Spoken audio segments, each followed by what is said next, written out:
Hello friends, welcome back to my channel SS classes में आपका स्वागत है। आज हम देखने वाले हैं जीव विज्ञान का चैप्टर है परिवहन तंत्र। परिवहन तंत्र का महत्वपूर्ण क्वेश्चन देखेंगे। तो आइए देखते हैं। अगर आप इस चैनल पर नए हैं तो हमारे चैनल को सब्सक्राइब करें और अपने दोस्तों के साथ शेयर ज़रूर करें। आइए देखते हैं। क्वेश्चन नंबर पहला है, मानव हृदय में कितने कोष्ठक होते हैं? बताइए। आप लोग कमेंट में बता सकते हैं अपने अपने आंसर को। मानव हृदय में कितने कोष्ठक होते हैं? तो मानव हृदय में 4 कोष्ठक होते हैं। कितने कोष्ठक होते हैं? 4 कोष्ठक होते हैं। जब ये हृदय बनता है, हृदय में जो ऊपर वाला 2 कोष्ठक होता है उसको आलिंद बोलते हैं और नीचे वाले दोनों कोष्ठक को नीले बोलते हैं। टोटल कितना हो गया? 4 कोष्ठक हो गया। चलिए अगला क्वेश्चन है, ऑक्सीजन युक्त रक्त ऑक्सीजनेटेड ब्लड हृदय के किस भाग में आता है? हृदय के किस भाग में आता है बताइए। तो ये जो हृदय के बाएं वाले भाग में, हृदय के बाएं वाले भाग में यानी बायां आलिंद में आता है। जो ऑक्सीजन युक्त रक्त है वो कहाँ से आता है? फेफड़ा से आता है। फेफड़ा से कहाँ आएगा? बाएं आलिंद में आएगा, लेफ्ट आर्टरियम में। चलिए क्वेश्चन अगला है, मानव शरीर में अशुद्ध रक्त डीऑक्सीजनेटेड ब्लड को फेफड़ा तक कौन लेके जाता है? बताइए। डीऑक्सीजनेटेड ब्लड है, अब फेफड़ा तक लेके जाएगा। कौन लेके जाता है फेफड़ा तक? ऑप्शन में क्या क्या है? महाधमनी, ये तो गलत बात है।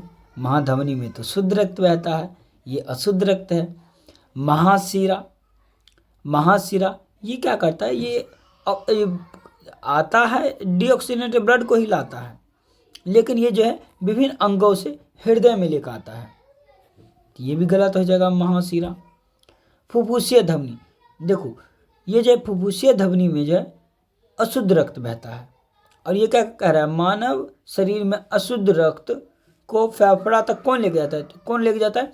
फुफ्फुसीय धमनी। तो आंसर क्या आ जाएगा? सी। यानी फुफ्फुसीय धमनी में, देखो धमनी में बैठता है शुद्ध रक्त, ठीक है, लेकिन फुफ्फुसीय धमनी इसमें अशुद्ध रक्त बहता है। ये अपवाद है, अपवाद है। तो ये अपवाद होने के कारण तो इसका आंसर क्या जाएगा आपका? फुफ्फुसीय धमनी। फुफ्फुसीय धमनी में क्या होगा? अशुद्ध रक्त बहेगा, और ये क्या करेगा? ये जो है अशुद्ध रक्त को फेफड़ा तक लेके जाएगा। ठीक है, तो आपका आंसर सी हो जाएगा। चलिए अगला क्वेश्चन, मानव शरीर में सबसे बड़ी धमनी आर्टरी कौन सी है? मानव शरीर का सबसे बड़ी धमनी कौन सी है? वो एओर्टा है, महाधमनी है। कौन है? महाधमनी। 4 का हो जाएगा सी नंबर आंसर। 4 का क्या आ जाएगा? C number. देखो एओर्टा है, एओर्टा से ही सभी जगह जो है शुद्ध रक्त को पहुंचाया जाएगा, क्योंकि हमें पता है धमनी में कैसा रक्त बहता है? शुद्ध रक्त। क्वेश्चन नंबर 5, शुद्ध रक्त ऑक्सीजनेटेड ब्लड को फेफड़ा से हृदय तक कौन लेके आता है? बताइए। फेफड़ा से हृदय तक कौन लेकर आता है? महाशिरा गलत बात है, ये इसमें तो अशुद्ध रक्त बहता है, और ये क्या करता है? अंग, सभी अंग से हृदय तक लेके आता है। फुफ्फुसीय शिरा, देखो यहाँ पे शिरा दिया है, शिरा में अशुद्ध रक्त बहता है, लेकिन फुफ्फुसीय है तो इसमें शुद्ध रक्त बहता है, और ये शुद्ध रक्त क्या करता है? फेफड़ा से लेके आता है कहाँ तक? हृदय तक। तो शुद्ध रक्त को फेफड़ा से हृदय तक कौन लेकर आता है? फुफ्फुसीय शिरा। आपका आंसर क्या जाएगा? Answer number B. क्या हुआ आंसर? आंसर नंबर बी, फुफ्फुसीय शिरा पल्मोनरी वेन। और देखिए फुफ्फुसीय धमनी, इसमें तो अशुद्ध रक्त बहता है। महाधमनी, इसमें शुद्ध रक्त बहता है, इसमें शुद्ध रक्त बहता है, लेकिन हमें कह रहा है शुद्ध रक्त को फेफड़ा से हृदय में तक कौन लेके जाता है? तो फुफ्फुसीय शिरा हो जाएगा। आंसर बी हो जाएगा 5 का। चलिए क्वेश्चन नंबर 6 है, हृदय की धड़कन हार्ट बीट को नियंत्रित करने वाला उपकरण क्या कहलाता है? देखो जो हार्ट बीट को नियंत्रित करता है, यानी ये धड़कन को नियंत्रित करने वाला एक उपकरण पाया जाता है, उसको क्या कहते हैं? Pacemaker. क्या बोलते हैं उसको? Pacemaker. Pacemaker. Answer क्या आ जाएगा? सी नंबर आंसर हो जाएगा। हम लोगों में भी पेस मेकर के रूप में SA नोड पाया जाता है, SA नोड पाया जाता है पेस मेकर के रूप में। तो पेस मेकर के रूप में क्या करता है? ये हृदय की धड़कन को नियंत्रित करता है कि ये कब धड़केगा, उसको ये नियंत्रित करेगा। कौन? Pacemaker. चलिए अगला क्वेश्चन क्या है, क्वेश्चन नंबर 7। मानव हृदय का दायां नीले राइट वेंट्रिकल रक्त को कहाँ भेजता है? चलिए बताइए, तो आप लोग कमेंट में बताइए कि मानव हृदय का दायां नीलेज है वो रक्त को कहाँ भेजता है? कहाँ भेजता है बताइए, कहाँ भेजता है? देखो ये हृदय है ना, ये हृदय आपको दिख रहा होगा, ऊपर वाला दोनों आलिंद है और ये दोनों नीले हैं। कह रहे मानव हृदय का दायां आलिंद जो है वो रक्त को कहाँ भेजता है? तो यहाँ से जो है ये दायां आलिंद पूछ रहा है ना, देखिए ये जो है आपका दायां नीले है, नीचे वाला दायां नीले। यहाँ से देखो, इसमें पहले तो अशुद्ध रक्त बह रहा है, यह महाशिरा होता है, महाशिरा से आएगा इस अशुद्ध रक्त, और ये अशुद्ध रक्त को क्या करेगा, कहाँ लेके जाएगा, इसको फेफड़ा तक लेके जाएगा। अशुद्ध रक्त है, अशुद्ध रक्त को जो है फेफड़ा तक लेके जाएगा। तो ये आपका आंसर क्या जाएगा, मानव हृदय का दायां नीले राइट वेंट्रिकल रक्त को कहाँ भेजता है? रक्त को फेफड़ा के पास ही भेजता है ताकि वो शुद्ध हो सके, ठीक है, क्योंकि इसमें अशुद्ध रक्त आ रहा है महाशिरा से। तो आपका आंसर हो जाएगा सी, आंसर नंबर सी, फेफड़ा में। आंसर क्या जाएगा, सी नंबर फेफड़ा में। चलिए क्वेश्चन 8 है, क्वेश्चन 8 क्या कहता है, एक सामान्य वयस्क मनुष्य का रक्तदाब कितना होता है? बताइए, रक्तदाब सिस्टोलिक और डायस्टोलिक का अनुपात कितना होता है? 120/80, 120/80 mmHg होता है, 120/80। अगर इससे कम होगा तो उसका ब्लड प्रेशर कम हो जाएगा, अगर इससे ज़्यादा हो जाएगा तो हाइपरटेंशन हो जाएगा, ठीक है। तो आपका आंसर हो जाएगा सी नंबर। चलिए अगला क्वेश्चन, बिहार में 9वां क्वेश्चन, निम्न में से कौन सा रक्त थक्का बनाने में मदद करता है? बताइए, कौन सा रक्त थक्का बनाने में मदद करता है? कहीं कट गया तो देखते होंगे भूरे कलर का जो है एक धब्बा बैठ जाता है, ठीक है, यानी कि वह रक्त जम जाता है। तो रक्त को थक्का बनाने में कौन मदद करता है? तो आंसर क्या जाएगा आपका, आंसर सी, रक्त को थक्का बनाने में कौन मदद करता है? प्लेटलेट्स। कौन मदद करता है? प्लेटलेट्स। प्लेटलेट्स के कारण ही रक्त जो है जम जाता है, थक्का बन जाता है। चलिए अगला क्वेश्चन, क्वेश्चन नंबर 10, प्लाज्मा में पानी का प्रतिशत लगभग कितना होता है? बताइए कितना होता है? ये 90%, 90% होता है। प्लाज्मा में जो है 90% क्या परसेंट होगा आपका? पानी होगा। प्लाज्मा में कितने प्रतिशत पानी होगा? 90%। चलिए अगला क्वेश्चन 11 नंबर है, कौन सी रक्तवाहिकाएं ब्लड वेसल सबसे पतली और गैसों पोषक तत्वों का विनियमन करती है, एक्सचेंज करती है? बताइए ये क्या है? ये सबसे पतली होगा और इसी के माध्यम से गैस भी जाएगा और क्या जाएगा, कुछ पोषक तत्व भी आर पार कर जाएंगे, तो वो पतली होगी। अब कौन है? वह कैपिलरी केशिकाएं। आंसर हो जाएगा सी, आंसर क्या हो जाएगा? सी। चलिए अगला क्वेश्चन, रक्त का लाल रंग किसके कारण होता है? रक्त का लाल रंग किसके कारण होता है? बताओ, रक्त जो लाल दिखाई देता है किसके कारण? वो हीमोग्लोबिन के कारण दिखाई देता है। किसके कारण दिखाई देता है? हीमोग्लोबिन के कारण दिखाई देता है। रक्त का लाल रंग किसके कारण दिखाई देता है? हीमोग्लोबिन के कारण। आपका आंसर क्या आ जाएगा? Answer number C, haemoglobin. क्या होगा? Answer number C, haemoglobin. चलिए क्वेश्चन नंबर 13, क्वेश्चन नंबर 13 है, मानव शरीर में दोहरा परिसंचरण डबल सर्कुलेशन क्यों महत्वपूर्ण है? बताइए। देखो मानव का शरीर जो है उसमें दोहरा परिसंचरण होता है। क्यों होता है? क्यों है? क्योंकि वो चाहता है, मानव का शरीर चाहता है कि वो ऑक्सीजन युक्त रक्त और डीऑक्सीजन युक्त रक्त, यानी कि देखो इसमें डीऑक्सीजन अशुद्ध रक्त होता है और इसमें शुद्ध रक्त, दोनों एक साथ बहता है, इसी को बोलते हैं दोहरा संचरण। दोहरा संचरण क्यों? कि ताकि जो है ऑक्सीजन युक्त रक्त और डीऑक्सीजन मतलब कार्बन डाइऑक्साइड युक्त रक्त जो है वो अलग अलग रह सके। क्या हो सके? अलग अलग रह सके। चलिए ऑप्शन क्या है? रक्त को अधिक तेज पंप करने के लिए? नहीं, ये गलत बात है। अंगों को रक्त देने के लिए? ये भी गलत बात है। ऑक्सीजन युक्त और वी ऑक्सीजन युक्त रक्त को अलग रखने के लिए? ये सही बात है। आपका आंसर क्या आ जाएगा? सी। 13 का क्या आंसर हो जाएगा? सी। 13 का क्या आंसर होगा? सी। चलिए अगला क्वेश्चन, लसिका या लिम्फ क्या है? बताइए, लसिका या लिम्फ क्या है? लसिका विशेष प्रकार का रक्त है? गलत बात है। प्लाज्मा प्रोटीन और रक्त कोशिकाओं से बना हल्का पीला द्रव्य? हाँ, ये सही बात है, तो आंसर नंबर बी हो जाएगा। ये सही बात बोला है कि रक्त लिम्फ जो है, लसिका जो है वो प्लाज्मा है और उसमें प्रोटीन होता है और रक्त की छोटी छोटी कोशिका होता है। उसके रंग की बात करें तो हल्का पीला कलर का द्रव होता है। कैसा होता है? पीला कलर का द्रव हो जाएगा। चलिए अगला क्वेश्चन है, क्वेश्चन नंबर 15। पौधों में जल और खनिजों का परिवहन किस ऊतक द्वारा होता है? पौधा में जो है जल और खनिज लवण जो है वो एक जगह से दूसरी जगह जाएगा। ये पौधा है, पौधा में जो है ये पौधा है, पौधा में जल और खनिज लवण किसके माध्यम से जाता है? आपको पता है ये जाइलम के माध्यम से जाता है। किसके माध्यम से? जाइलम के माध्यम से।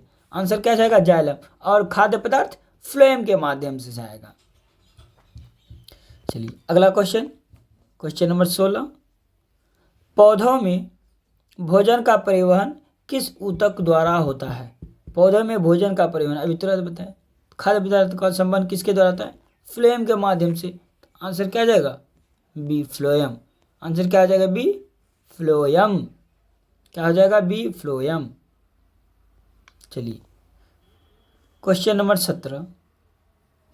प्रकाश संश्लेषण के उत्पादों का परिवहन या स्थानांतरण किसके माध्यम से होता है? प्रकाश संश्लेषण के उत्पादों का परिवहन किसके माध्यम से होता है? मतलब जो खाना बना है, खाद्य पदार्थ, वो किसके माध्यम से जाएगा? स्वाभाविक है, फ्लोएम के माध्यम से जाएगा। क्या लिखा है? जाइलम वाहिका। ये तो गलत बात है। अरे जाइलम के माध्यम से नहीं जाता है।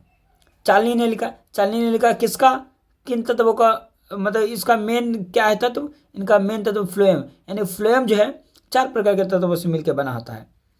तो उसमें जो है चालनी ने लिखा आता है सीव ट्यूब। पहला सीव ट्यूब, चालनी ने लिखा सकोशिका, फ्लोएम फाइबर और फ्लोएम पैरेन्काइमा। आपका आंसर क्या जाएगा? बी। मतलब इससे क्या होगा? जो भी खाना बनेगा और खाना को एक जगह से दूसरी जगह ले जाने के लिए चालनी ने लिखा का उपयोग करते हैं। ठीक है, अगर आपको मेरा वीडियो अच्छा लग रहा है तो अपने दोस्तों के साथ शेयर करें, और अगर आप इस चैनल पर नए हैं सब्सक्राइब जरूर करिएगा और हमें सपोर्ट भी करिएगा। चलिए अगला क्वेश्चन देखते हैं। जाइलम द्वारा जल का परिवहन किस दिशा में होता है? बताइए। जल का परिवहन, जल तो पता है वो जड़ से आता है, जड़ से आएगा, यानी कि क्या होगा? नीचे से ऊपर की ओर होगा, नीचे से ऊपर की ओर होगा, जो कि एक दिवसीय होता है। एक दिवसीय होगा, नीचे से ऊपर की ओर। क्या? इस जाइलम द्वारा जल का परिवहन, इसके द्वारा जल का परिवहन होगा, जल का परिवहन होगा।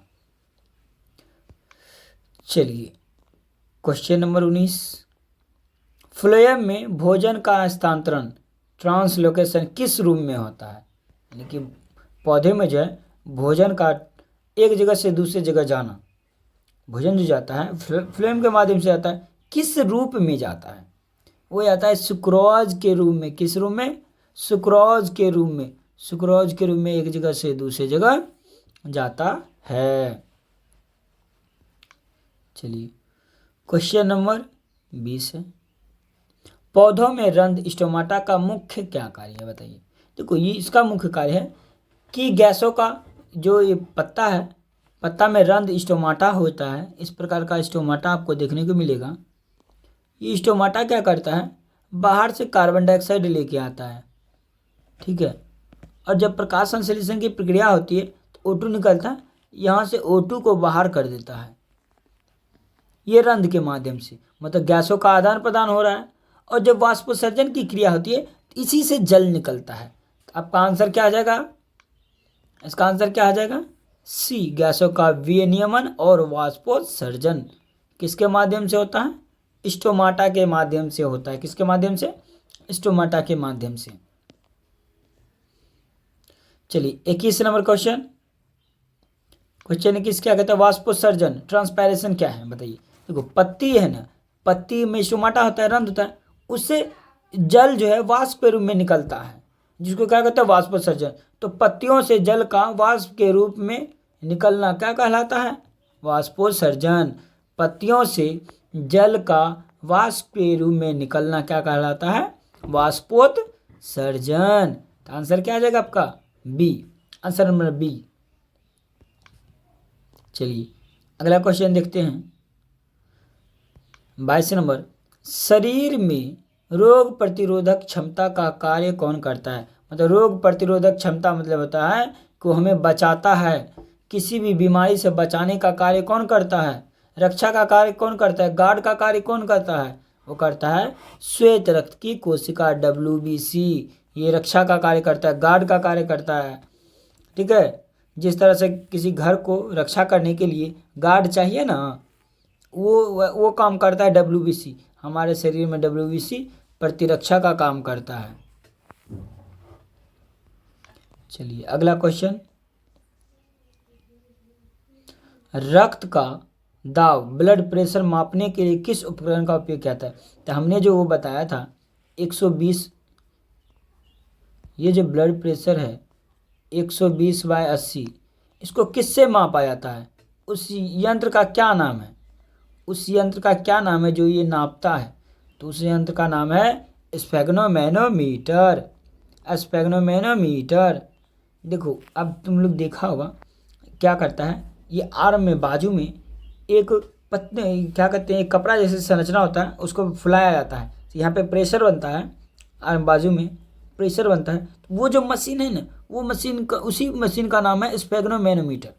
और थर्मामीटर क्या कहते हैं, स्टेथोस्कोप कान में लगा लिया जाता है और हाथ पे रखा जाता है। तो आपका आंसर क्या आ जाएगा? स्फेग्नोमैनोमीटर। चलिए अगला क्वेश्चन, क्वेश्चन नंबर 24। धमनियाँ, आर्टरीज रक्त को कहाँ से कहाँ ले जाती है? चलो बताओ, धमनियाँ जो है रक्त को कहाँ से कहाँ लेंगी? पहली बात, धमनियों में तो शुद्ध रक्त बहता है। धमनियों में कैसा रक्त बहेगा? शुद्ध रक्त बहेगा। और वो शुद्ध रक्त कहाँ से आएगा? हृदय से आएगा। हृदय से कहाँ लेके जाएगा? शरीर के विभिन्न अंगों में। तो हृदय से शरीर के विभिन्न अंगों तक लेके जाएगा। आंसर सी, आंसर क्या आ जाएगा? सी, आंसर नंबर सी, हृदय से शरीर के विभिन्न अंगों तक लेके जाएगा। कौन? धमनियाँ। किसको? रक्त को। कहाँ से कहाँ लेके जाएगा? हृदय से शरीर के विभिन्न अंगों तक लेके जाएगा धमनी, क्योंकि उसमें शुद्ध रक्त बहता है। चलिए अगला क्वेश्चन,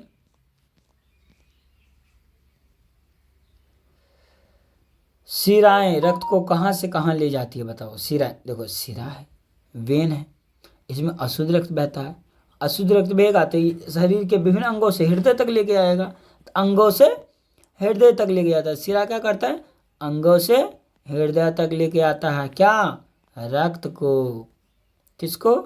रक्त को अंगों से हृदय तक लाने का कार्य कौन करता है? शिरा। चलिए अगला क्वेश्चन है, क्वेश्चन नंबर 26। चलिए चैनल को सब्सक्राइब कर लीजिए जो लोग नए हैं, और लाइक भी कर दीजिएगा। मानव में सिस्टोलिक दबाव और डायस्टोलिक दबाव का अनुपात क्या दर्शाता है? बताओ, अभी तुरंत बताए। ये जो है सिस्टोलिक है 120 और डायस्टोलिक 80 है। ये क्या दर्शाता है? ये तो रक्तदाब को दर्शाता है, ब्लड प्रेशर को दर्शाता है। ये तो बीपी को दर्शाता है, बीपी ब्लड प्रेशर, यानी रक्त के दाब को दर्शाता है, रक्त के दाब को दर्शाता है। तो आंसर क्या आ जाएगा आपका? सी। किसको दर्शाता है? रक्त के दाब को। तो आंसर क्या आ जाएगा? सी, रक्त के दाब को दर्शाता है। और इसे मापने के लिए किस यंत्र का उपयोग करते हैं? स्फेग्नोमैनोमीटर। स्फेग्नोमैनोमीटर। चलिए अगला क्वेश्चन, क्वेश्चन 27, क्वेश्चन नंबर 27 आप लोग जवाब दीजिए, आंसर कमेंट में आंसर बताइए। हृदय के संकुचन की अवस्था क्या कहलाती है? संकुचन जब वो कॉन्ट्रैक्ट करता है, यानी कि जब वो दबता है, हृदय जब दबता है उस अवस्था को क्या कहते हैं? बताओ बताओ क्या कहता है? उसको सिस्टोल बोलते हैं। क्या कहते हैं? सिस्टोल। यानी कि जब हम हृदय दबता है, वो उसमें संकुचन होता है, उस अवस्था को बोलते हैं सिस्टोल। क्या बोलते हैं? सिस्टोल। अगला क्वेश्चन, हृदय के विश्राम रिलैक्सेशन को जब वो फैलता है उसको क्या बोलते हैं? डायस्टोल। क्या बोलेंगे उसे? डायस्टोल। तभी ना हम जो 120/80 देखते हैं तो वो क्या है? ये सिस्टोलिक है और ये डायस्टोलिक है। यानी कि इस समय क्या होगा? कोई भी जो हृदय जो होगा, हृदय क्या होगा? संकुचन होगा, और इसमें क्या होगा? शिथिलन होगा। चलिए अगला question, question number 29। Question number 29 क्या है? मानव हृदय का कौन सा वाल्व दाएं आलिंद और दाएं नीले के बीच पाया जाता है? चलो कमेंट में आंसर बताओ तो। दाएं आलिंद और दाएं नीले के बीच कौन सा वाल्व पाया जाता है? बताओ कौन होता है? होता है त्रिदली कपाट। त्रिदली कपाट कहाँ है? आंसर अब देखो यहाँ, त्रिवलनी कपाट, ट्राइकस्पिड वॉल्व उसको बोलते हैं। दायां साइड में कौन होता है? ट्राइकस्पिड वॉल्व, और बायां साइड में बायलेटरल वॉल्व या द्विदलीय कपाट। तो दायां साइड में त्रिदलीय कपाट, ट्राइकस्पिड वॉल्व। चलिए क्वेश्चन नंबर 29 है, हृदय का पेसमेकर किसे कहा जाता है? हमने बताया था हृदय का पेसमेकर किसे कहा जाता है? SA नोड को। SA नोड को हृदय का पेसमेकर किसे कहा जाता है? SA नोड को। और ये क्या करता है? हृदय की गति को नियंत्रित करता है। SA node, cyano atrial node. SA node का पूरा नाम क्या है? Cyano atrial node. और ये क्या करता है? हृदय का पेसमेकर इसे कहा जाता है क्योंकि ये जो है हृदय के को नियंत्रित करता है। चलिए क्वेश्चन नंबर 31, पत्तियों में CO2 का प्रवेश और O2 का निष्कासन किसके द्वारा होता है? बताइए। अभी बताए थे, ये किसके द्वारा होता है? स्टोमाटा के द्वारा। ये स्टोमाटा है। स्टोमाटा में क्या होगा? CO2 आएगा खाना बनाने के लिए, और जब O2 बनेगा, O2 वो बाहर निकलेगा। O2 का निष्कासन हो रहा है, CO2 का प्रवेश हो रहा है किसके माध्यम से? स्टोमाटा के माध्यम से, रंध्र के माध्यम से। आंसर क्या आ जाएगा? C नंबर आंसर हो जाएगा। चलिए 32 नंबर, 32 में क्या कहता है? समान हृदय दर बताइए, प्रति मिनट कितनी बार धड़कता है? हमारा हृदय धड़कन जो है 72 बार प्रति मिनट, यानी कि 72 बार धड़कता है 1 मिनट में, यानी मिनट लिख देते हैं। तो ये लगभग यहाँ दिया है 70 से 75 हो जाएगा आपका आंसर। क्या आएगा? 70 से 75 प्रति मिनट।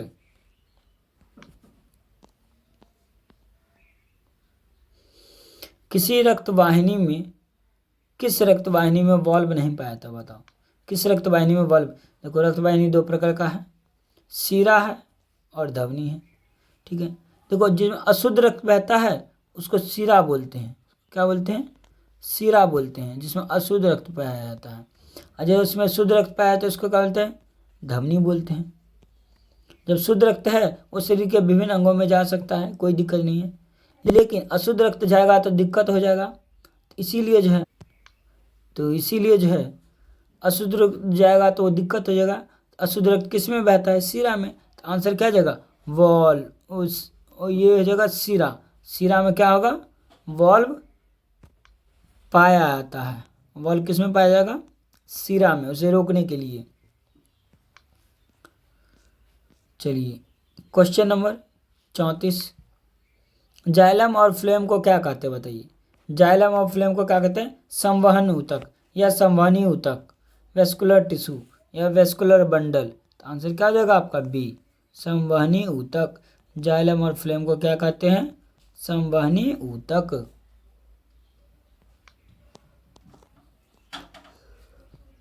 रक्त में O2 का परिवहन मुख्य रूप से किस कोशिका द्वारा होता है? O2 का परिवहन, O2 को एक जगह से दूसरी जगह रक्त में कौन पहुंचाने का कार्य करता है? वो करता है RBC, रेड ब्लड कॉर्पसेल्स, लाल रक्त कोशिकाएं। लाल रक्त कोशिकाएं, आंसर क्या आ जाएगा? C number. O2 को कौन परिवहन का मुख्य कार्य कौन होगा? RBC, लाल रक्त कोशिकाएं। चलिए अब अगला क्वेश्चन क्या है?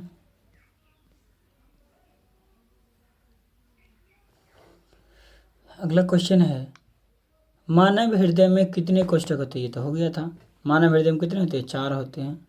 आंसर सी हो जाएगा।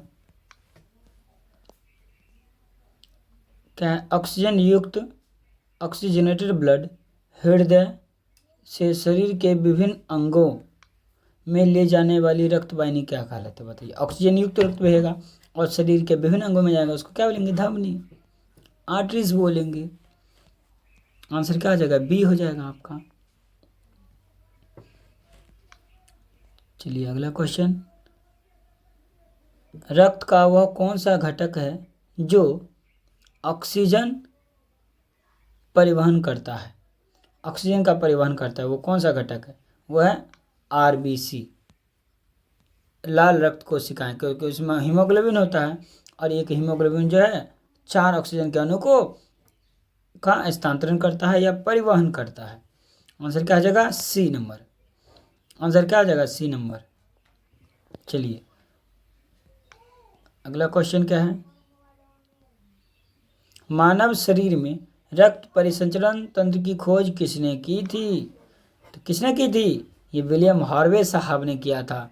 विलियम हार्वे ने किया था किसका खोज? रक्त परिसंचरण तंत्र का खोज किया था। रक्त परिसंचरण तंत्र का खोज किसने किया था? विलियम हार्वे ने किया था। चलिए क्वेश्चन नंबर 40, विलियम हार्वे ने किसकी खोज की थी? विलियम हार्वे ने किसकी खोज की थी? तो विलियम हार्वे ने रक्त परिसंचरण तंत्र की खोज की थी। 40 का क्या आ जाएगा? C number. 40 का सी नंबर, रक्त परिसंचरण तंत्र का खोज किया था।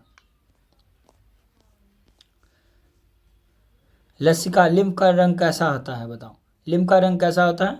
लिम्फ का रंग हल्का पीला और रंगहीन होता है। हल्का पीला और रंगहीन होता है।